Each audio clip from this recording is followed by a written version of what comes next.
जय शिवराय. मित्रांनो, आपण आता निवडणुकीच्या शेवटच्या टप्प्यात आहोत.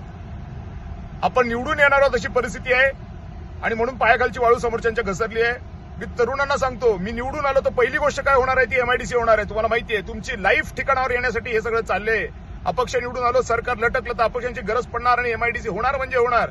आता या सगळ्या पार्श्वभूमीवरती काही लोकांना पैसे दिले त्या गाढवांनी आणि गावातले लोक पैसे वाटणार आहेत. मी तुम्हाला प्रत्येक तरुणाला सांगतो, तुमच्या नोकऱ्या धोक्यात आणण्याचं काम ही गावची माकडं करतायत.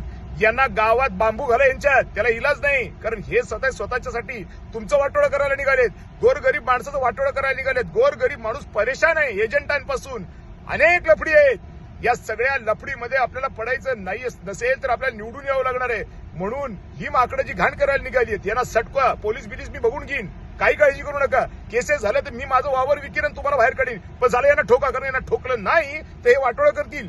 वाटोळं या कन्नड सोयगाव मतदारसंघाचं नाही झालं पाहिजे म्हणजे नाहीच झालं पाहिजे. जे होईल ते होईल. जिथं उजाडेल तिथं उजाडेल. सालं पण हे पैसे वाटायला लागले, याच्या गांडीत बांबू घाला म्हणजे घाला. मी बसलो इकडे, काळजी करू नका. कारण मला दिसतंय यांच्या पायाखालची वाळू घसरली, येड्यावानी करायला लागलेत.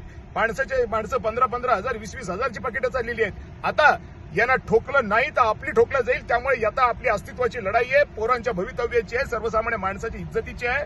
आता काहीही करा पण याला हाकला आणि यांना ठोका. बाकी जबाबदारी माझी. मागं पुढे बघायचं नाही, वाजवून काढायचं, बमकवायचे सरळ. गावात पैसे वाटताना दिसले की बमकवले करायचंय आणि 2 गावात बमकवले की बाकीचे गाव थंड पडून जातील. आणि त्याही लोकांना मी सांगतोय, साल्यांनो, तुमच्या गांडीखाली आता पैसे आलेत म्हणून मस्ती करू नका. मागं लागून जाईन, पुन्हा सांगतो. आणि इतकं ठोकीन कारण का तुम्ही मला नाही ठोकत आहे. मला तर तुम्ही ठोकलाय.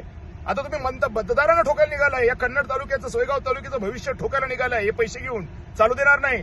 काही जरी झालं उद्या, साल्यांना तुम्हाला मी ठोकल्याशिवाय राहणार नाही. जे लोक हा मतदारसंघ नाचवायचा प्रयत्न करतात हे त्यांनी पण लक्षात ठेवावं. आणि तरुणांना आव्हान आहे, पैसा वाटताना दिसला की त्याच्या कानफड्यात द्या, ठोका त्याला. बाकी पोलीस स्टेशन मी सांभाळून घेईन, काळजी करू नका.